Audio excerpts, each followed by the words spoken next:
Let's go. This is your radio. Your station. Your online radio. The new online radio that makes you happy. On this radio, hotter than that sting. 1, 2, mic check, hello peeps. Welcome to today's episode. I'm super excited. Kama dawa. They call me VDJ Kevo Pondis, aka Ulebu Dufto Wazidu, aka Ulebu Madhako alikuona gangster, the fashion king himself. Either way, we are live, direct and exclusively ndani ya Pondis Radio. The reason why ngoma tuichezagi sana ni because of copyright actually issues pale Spotify, Audiomack, Patreon, Afripods na YouTube. Unajua tukicheza ngoma sana manze, we don't own the rights. Kidogo pod inaingizagwa mtaro. Yo, this is Pondis podcast. Playing in the background ni ngoma. This is my all-time favorite song. Inaitwa Utantoa Roho by Darasa. You guys, I don't know why this song was never officially released. Actually, this song, if you know me, you know I've played it in so many occasions. I don't know why this song was never released officially. Kulikuwa na rumor it was leaked nini. Yeah, then ikamua ita songa vileko. Actually, this song wanasema it's alleged that it wasn't even mastered vile inafaa. But I love this song, you guys. Utantoa Darasa coming through deadly, you guys. Either way, tuanze pod, you guys. This is Pondis podcast. We are on Spotify, Audiomack, Patreon, Afripods na pale YouTube. Kote uko kwingine ni @Pondis podcast, YouTube ni @Pondis Hub TV. Ingia pale, do that thing to fry. You guys listen to this amazing episode. Itaweza mno tena sana. Hello, the producer tuanze kitu. When you are ready, I'm ready. Let's take a waste time because today we are finishing season 8. You guys, mko ready? Tuanze kitu producer. Hello. Take you guys, I need you people to gonga vi serious this year. Oh my god. Mutapata kijana kwa Isamu. Anasema ni Spotify. Welcome to Pondis podcast. Oh my god. You guys, we are on Spotify and on Audiomack. My point is you can't love someone in seconds. Minta kupiga hug, you guys. We sit, we eat, or wherever we have a good time. This is Pondis podcast, where we give you nothing but the truth.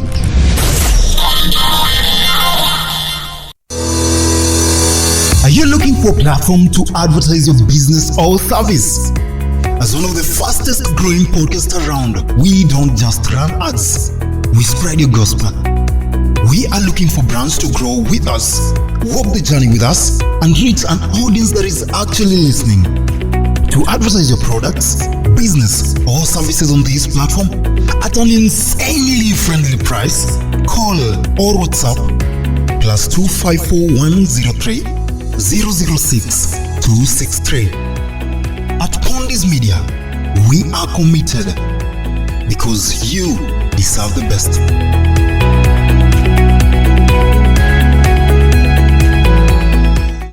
All right, we are back.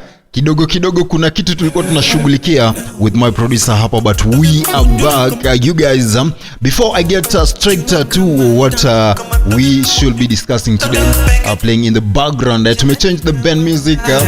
Shout out, actually the song playing ngoma mpya Willie Paul and Otile Brown. The song is called PM. This song ni bang, you guys. Personally I love Willie Paul. Otile Brown kidogo komsa. Not here, not there. I've actually watched Otile Brown perform live, and I must say, pale kwenye live band, ako chini tena sana, you guys. Yeah? Let me not hate you guys. Either way, you guys, before I get straight to what we are supposed to discuss leo, I want us to do this kidogo too. I want to big up team zima yangu ya Facebook, you guys. Kama umeingia pale maeneo ya Facebook, tunao big up. This is season 8 episode ngapi? Season 8 episode 9. Tunapiga vile inafaa. Karibu tuanze season 9 in a minute, you guys. Kidogo. Let me just get straight to this conversation. nilikuwa naingia kwanza Facebook, ni big up watu wangu wa Facebook you guys, because each and every day mnawakilisha design. Shout out to the people following my Facebook page, manzingia pale TikTok pia. Facebook ni @VDJKevo_Pondis, TikTok @VDJKevo7. That's my main account. My backup account ni @VDJKevo_Pondis. You guys, let me just quickly nitaje watu ambao wako Facebook right now. Shout out to Colin Coward. Wapi makofi ya Colin Coward all the way from the United Kingdom. Each and every day Colin Coward anakuanga. Shout out to Nironi yako maeneo. Shout out to Ricky Sparkles, John Moya, Brian Ayuba, Willy Hanchom, Prince Mugu, I'm seeing you, Jelly Jack Chan, Breezy Ishana Tol, Aleki Ulemse, Mike Ngash, I'm seeing you, Kiwa J, ni Kiwa J, how are you doing? Yuri GKW, Philo, Melvin Miles, I'm seeing you, Mini Samaji, you're always here manze. Mad appreciation. Shout out to Branislav Ivanovic, Silas Malala, Teddy kama kawa na Shukuru. You guys, support yako ni crazy because each and every day unakuaga maeneo you guys. Shout out to Douglas Dixon Walimbo, Vicky, who else am I seeing? Chemsa Kosgei, Sydney Side, Apesa George Akoram. Kuna mtu anaitwa Clever Kansime all the way from Uganda. Itaweza mno tena sana hiyo maeneo. Who else am I seeing? Hapa ngoja kidogo. Prince Jimmy, I'm seeing you. Remy Abdullahi, I'm seeing you. Derek Mutare, I'm seeing you. I hope I've read the name correctly. Who else? Ramathan Yabunga, I'm seeing you. ATM Junior, Jack Tees, Lovi Temo, Brian Daniel na Dennis Macau. Shout out kwa kila mtu manze. Kama sija kubig up manze, don't worry about it. Tunajua uko hapa na niko hapa, na kama kawa tunakupenda hiyo design. Tuanze kitu you guys. Today the topic I'm about to discuss you guys, itaweza mno tena sana. The reason why to decide hii conversation ita come through, I'll be telling you in a few, but right about now, in case you want to advertise on this platform, in case you want to be part of this amazing pod, you know what to do. Ingia pale kwenye WhatsApp number, or you can call or text +2541 03006 yani sufuri. Let me rudia kwa Kiswahili, ni alama ya jumlisha 254 1030006 263 0103006263. You get to talk to us manze, tunajua inaenda aje, sindio? Let me just get straight to the conversation. Producer, ukiwa ready, I'm ready. Asante sana big man. Producer wangu ni kijana ambaye anafanya kazi safi maeneo. Kidogo tu producer, kuna kitu iko stuck on the other side. I hope leo notification producers iko off. I really hope so. So playing in the background, Willy Paul and Otile Breezy, ngoma inaitwa PM.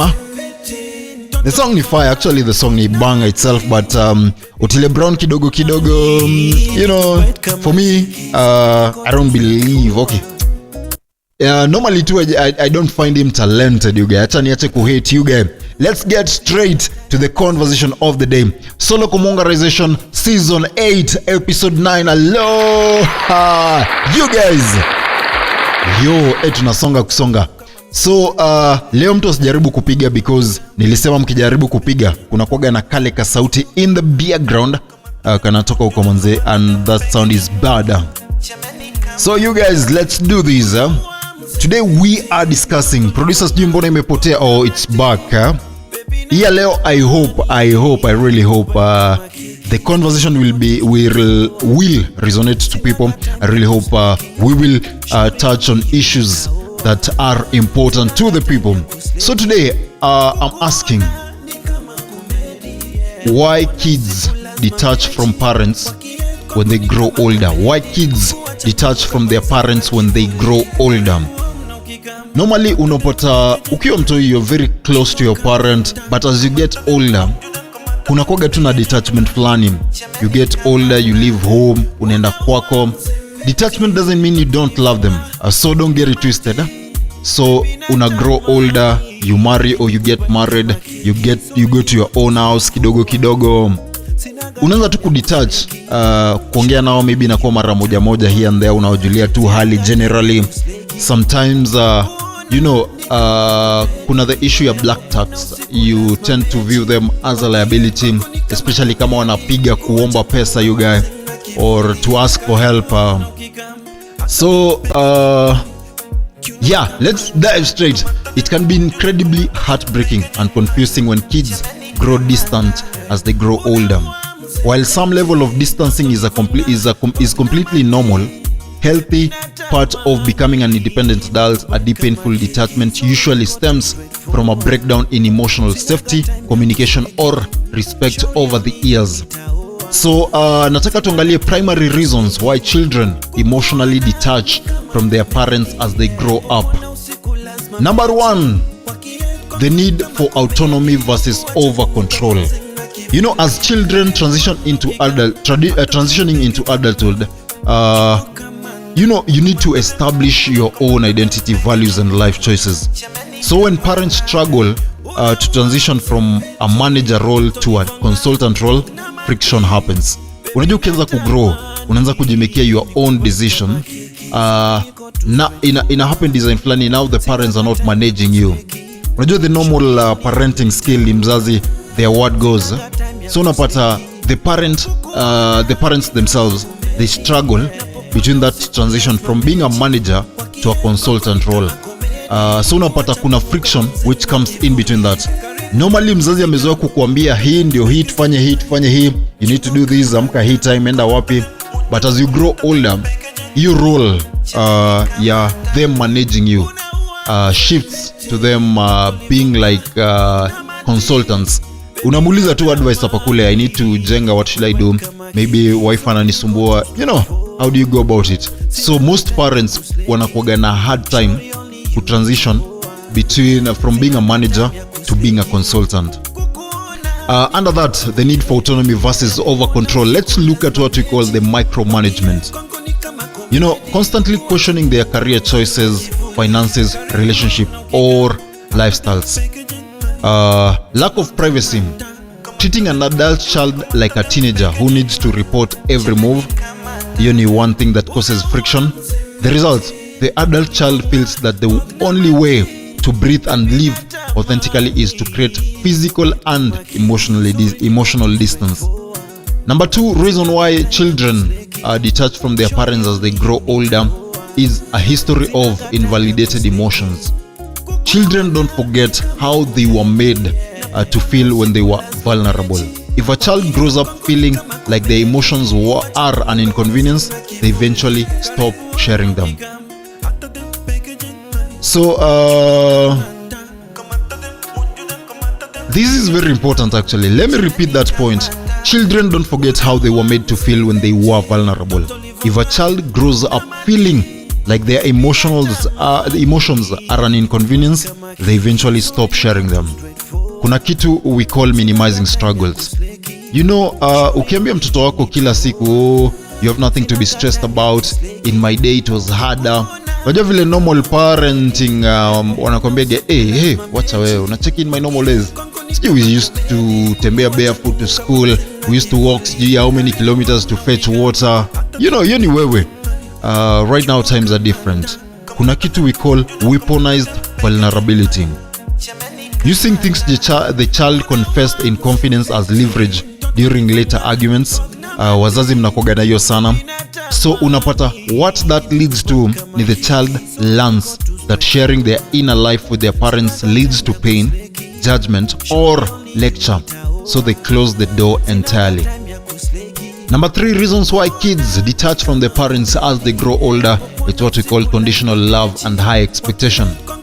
When parents' warmth and approval are tied directly to achievements, that is your grades, your sports, career milestones, religious compliance or marriage choices, it strains the relationship. Kuna kitu tunaita fear of disappointment. The child feels they are only valued for what they do or do not, or not who they are. Umenipata? So there is that constant criticism. If the child chooses a path different from their parents' blueprint, they are met with disapproval, guilt trips or silent treatment. So what does that result in? The pressure becomes exhausting, you guy. Unasikia umechoka yako yote. And the child detaches to escape the constant feeling of never being good enough. Are we together in that? Number 4, unaddressed childhood trauma and rupture. This is very important, you guys. It is very, very, very important. Unaddressed childhood traumas. Sometimes detachment in adulthood is a delayed reaction to a chaotic, unstable, or emotionally abusive childhood. Lack of accountability. You know, an adult child might try to bring up past hurts, example, the parental favoritism, harsh punishment, or divorce fallout, only to be met with defensiveness. That never happened, or you're remembering it wrong. Mzazi lazima aonekane yako right. So what does that result in? When a parent refuses to acknowledge past pains, it signals to the child, to the adult child, that a healthy relationship built on truth is impossible. So the reason why I'm doing this conversation today is because as you grow older, unapataga wazazi tend to feel lonely pale ushago. The kids washa detached, they don't even call the parent kumjulia hali. Kuna sometimes hatred in a build. You know, I had a conversation with a friend of mine who hates their mother. Haongeagi na mamake, anasemanga mamake. You know, it was a whole story. I don't want to get into that. But those unaddressed childhood trauma. Unapata mzazi uko na watoto kadhaa, but as they grow older, you favor one child over the others. Unapata huyu mwenye anafeel ayuko favored, ana grow up akifeel chuki towards the other siblings, towards you. Ni chuki ina grow inakuwa something else. Immediately unapata mtu hii anafeel, yani anaishi tu, anaomba tu amalize shule, amalize campus, atoke kwa hiyo nyumba. And juzi on TikTok, actually like a week or so on TikTok, I saw a boy, I don't remember the name. I wish I could get the video manze ni play hapa. I wish ningeshare na producer manze. The boy anaishi kwao, is actually maybe 20s, maybe 21, 22, 23 or 24. Alikuwa anasema vile it's emotionally draining kuishi na wazazi, because the mental stress anapitia hapo kwa hiyo nyumba, because tu halipi rent ama because anategemea wazazi, it's too much, anaomba tu kutoka. Alikuwa anasema on his TikTok page akiweza pata tu do ya rent na deposit, hata bila mattress, no nothing, ana live like that same day, as long as atapata tu mali pa kujekelea alale, you know, being away from the parent. Unapata huyu mtu yeye amegrow na hiyo trauma, hiyo heart, na inafika mahali ina grow to limits that you can't explain. Unapata tu you tend to hate your parents. It is not that hate but hate love. You just love them but lesser. Umenipata? So parents, again, this is for you, be careful manze. Ukigrow up usikuwe mzazi mbwakni. Number 5, drastically divergent values. Sometimes as kids grow up, they develop political, religious, or lifestyles view that completely clash with their parents. You know, sometimes as kids grow up, they develop political, religious, or lifestyle views that completely clash with their parents. The friction point ni gani? The detachment doesn't usually happen just because the values are different. It happens because a lack of mutual respect for those differences. If every phone call turns into a debate or a lecture, the child will avoid calling. Here's what I want us to understand. Kama mzazi, unapata mtoi akigrow up normally, and we've seen this, they either tend to be too rebellious, ama sana anataka kukusikiza, maybe anataka kueka dreadi, maybe ni mwanaume anataka kutoboa masikio. Sometimes they start smoking, bang here and they are doing drugs, or wanataka kuenda church, ama wanataka kubelieve in church completely, na mzazi hapo una jam yako yote. So the detachment doesn't usually happen just because the values are different. Unanipata? It happens because of a lack of mutual respect for those differences. If every phone call turns into a debate or a lecture, the child will avoid calling. Umenipata? So let's look at the underlying principle. Children rarely detach because they simply stop caring. More often, detachment is a self-preservation mechanism. They pull away because maintaining the connection requires them to sacrifice their peace, their self-esteem, or their authenticity. You know, so kuna reason mingi I feel like again kids can detach, but for me what holds the day ni traumas. Na kuna design mzazi you can do this and you don't know how it is hurting your kid. The monotony rule, the one the word goes as a parent, unapata hausikizi mtoto. Sometimes mtoto ako na valid reasons as to why they don't want to do something or they feel like something too, but wewe kama mzazi you tend to force issues, yeah? Una force mtoto to think or to wewe kitu umesema kama mzazi ndio goes. Unapata mtu hii akigrow up vile nimesema, mtu hii huomba kutoka kwa hiyo nyumba, na I've had friends who vow akishatoka kwa mzazi hivi atendaga tuko ku either mazishi ama something too important. I have a friend, if you know me you know who I'm talking about, if you know me personally you know who I'm talking about.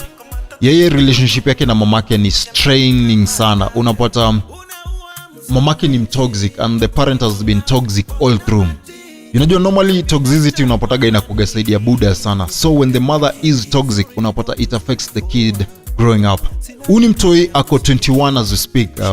The parent has never been fair. Unapata mtoi anaona mzazi hajai mtreat vile inafaa. You guys usiniambie we have another notification. Tulichuja the notification sounds, so they are not supposed to be on it. I don't know why they are not supposed to be on it, and I don't know notification ya nini, but I'll be checking later. So umtoi mamake hajai kuwa fair, or rather the kid he felt acha nimuite for the purpose of this story, acha nimuite nani, let me tumia jina gani, let me tumia Jose. So Jose grows up in this single mother setting. Mama aliachana na buda, then along the way the mother gets a boyfriend and marries. So each time ndio Jose ameingia into teenage years. Mama kidogo na the other husband they are blessed with another kid, then another kid comes the way. So mama kaanza kuneglect maslahi ya Joseph. The stepfather alikuwa na treat Joseph deadly sana. Hakuwa na mtreat fairly. Unapata anapigwa makofi for makosa hakuna. Ikafika mahali wakati wa kulipia Joseph school fees ya high school. Na for Joseph he has grown up with that pain. Juu aliachia high school form 2 or form 1 that term. So unapata amegrow up na hiyo pain up to date. Ajaenda shule, ana feel day school. Hii day school za saizi unapata fee per term ni 4,000, 5,000. Na alikuwa anasema because the mother has a boutique shop ni pesa haiwezi kosa, but them not paying his school fees and they're paying other siblings school fees kwake ilikuwaga ilimat design. Up to now Jose doesn't speak with the mom. Hata mamake akimpigia sometimes unaona amekata simu because ana feel ananiambia nini sasa, umepata? So kids grow up, these traumas in our lead to either detach completely or hate their parents. That's why unaonaga akishatoka TV kwa nyumba they rarely come to visit, they rarely come for those family gatherings, they rarely come for any function at home, because alikuwa anatamani kutoka, because alikuwa na feel hiyo situation ya home ni toxic deadly. So parents manze, ukilearn ishi na watoto vizuri, stop being as toxic as sijui ni kama mtoisi wako. Try and understand them. I'm talking to all parents. Try to understand these kids, where they come from. Sawa. Let me just get quickly to how you can tell the difference between an adult child setting healthy boundaries versus complete emotional detachment. It can be incredibly difficult to tell these two apart, especially from a parent's perspective, because both involve the child pulling back. However, the core motivations and behaviors are completely different. The easiest way to distinguish them is these: healthy boundaries aim to protect and manage the relationship, so it can continue, while complete emotional detachment aims to protect the self from the relationship. So let's look at the goal of the distance. Healthy boundary ni gani? The goal is sustainability. The adult child wants to remain in your life, but they don't need to change the rules of engagement. So they don't leave every interaction feeling drained, judged, or angry. They are drawing a line to keep the peace. That is a healthy boundary. But emotional detachment, kama mzazi, I want you to understand this new. When the goal is disengagement, the child has reached a point of emotional burnout. They are no longer trying to fix, manage, or improve the relationship. They're stepping away from it entirely to protect their own mental health. That is number one, the goal of distance. Number two, communication style. Let's look at the healthy boundary of a communication style.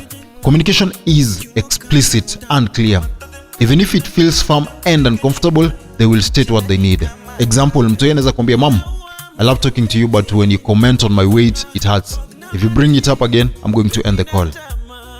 That is a healthy boundary. But emotional detachment for communication is superficial, passive, and non-existent. There is no warning, no explanation, and no arguments. They offer polite, one-word answer. Fine, good. Umeiandikia mtu hiki message ama mwambie kitu, they answer with one words. Fine, good, sawa. Because they no longer believe trying to explain themselves is worth the energy. Kila saa tu mzazi kwa communication yako na mtu kukosagi makelele. They have grown up, they are over 21, lakini makelele constant. Mtu yako like siwezi ji-explain, na ji-explain kwako why. Sawa. So they no longer believe trying to explain themselves is worth the energy. Number 3, let's look at handling conflict and topics. Sometimes let me not just go into it because okay, let me just go through it. Let's look at a feature maybe for topic management. Healthy boundaries ni gani? Your kid will steer conversation away from trigger topics, but remain engaged in neutral topics such as movies, work, and hobbies. The complete detachment ikifika kwa topics ni when the kid don't engage deeply on any topic. The conversations feel like talking to a polite stranger. Or number 3, let's look at response time when handling conflicts and topics. A healthy boundary ni they might take a day or two to text back to manage their own time, but they don't reply reliably. But that complete detachment ni response are sporadic, take weeks, or stop entirely. They ghost and or ignore milestones. Reaction to criticism. A healthy boundary ni they restate their boundary. We agreed not to talk about this. Mtu atakwambia we agreed not to talk about this. But complete detachment ni they don't fight back or defend themselves. They just mentally exit the conversation or hang up. So let's look at presence during crisis or big events. Healthy boundaries ni hii. They still show up for major life events, holidays, or family emergencies, though they may limit their stay. Unaweza pata mtu yeye amekam lakini hata halali, anakuja tu mchana amerudi jioni, or sometimes wakikuja kama home ni mbali wanalala kwa hoteli instead of your room or hapo home to ensure they have a safe space to retreat. Emotional detachment ikifika hapa kwa their presence during crisis or big events ni they actively avoid family gatherings. Hapa ndio nimesema earlier, they avoid family holidays, milestones. Even during a family crisis, they remain aloof or choose to support from a distance without getting emotionally entangled. So what is the turning point? The quiet zone. That's what we call the quiet zone. A major red flag that a child is moving from boundaries into full detachment is sudden peace. If an adult child used to argue passionately about certain issues, express hurt, or try to change your mind, and then suddenly stops fighting and becomes perfectly pleasant but completely hollow, they haven't learned their lesson. They have likely detached. They have decided that peace is better than trying to make you understand. Boundaries require a lot of effort to maintain. When a child stops putting in the effort to maintain those boundaries and instead builds a wall, that is detachment. You guys, we've seen kids blocking their parents.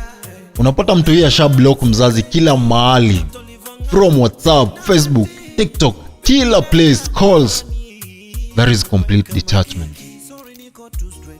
And the main reason I feel like most kids detach from their parent or tend to, distance themselves completely from their parents need those childhood traumas. Some of us have unhealed childhood traumas, and unapata ukigrow up nayo manze, it affects you, it messes your head up. So wazazi, kama unasikiza hii na wewe ni mzazi na umefika to this point kusikiza poda hadi hapa mwisho, learn to treat your child right akigrow up. Be strict, not too strict. Be a parent, be a friend. Listen to the kid. Try to engage with them. Try to ask them how they're feeling. Sometimes even try to ask your kids how your reaction as a parent or anything that you did as a parent made them feel.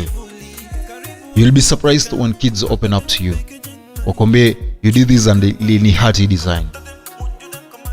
So ladies and gentlemen, those are the reasons why children tend to detach from their parents as they grow older. Kama umesikiza those things na wewe ni mzazi saizi na unalea, those are the pointers. Work on them. Once you grow up, usigrow as an old lonely parent. Watoi wako huko in the cities wamekuacha ocha. They either take your call once a week or they don't take your call. Wanatumanga tu do pale end month. Then they give you a call ya dakika mbili and they are out.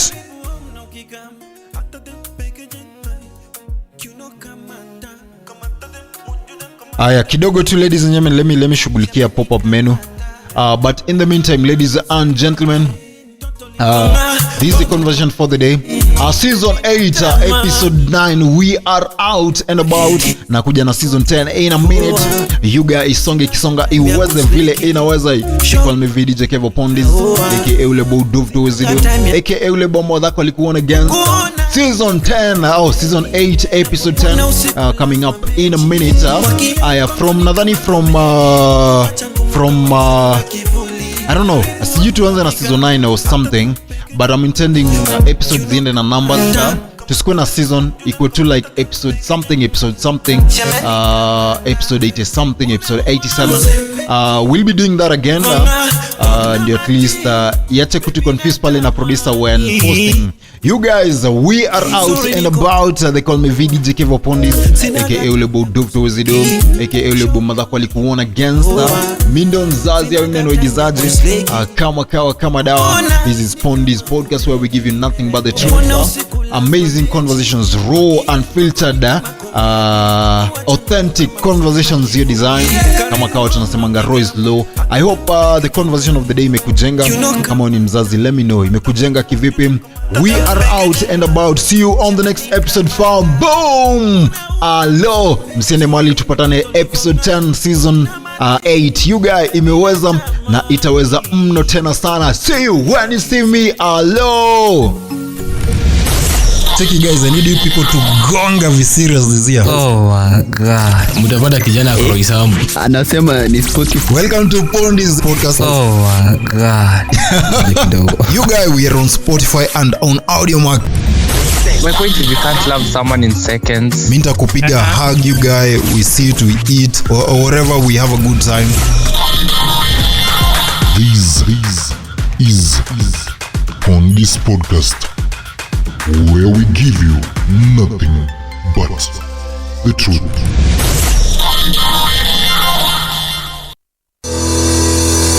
Are you looking for a platform to advertise your business or service? As one of the fastest growing podcasts around, we don't just run ads, we spread your gospel. We are looking for brands to grow with us, walk the journey with us, and reach an audience that is actually listening.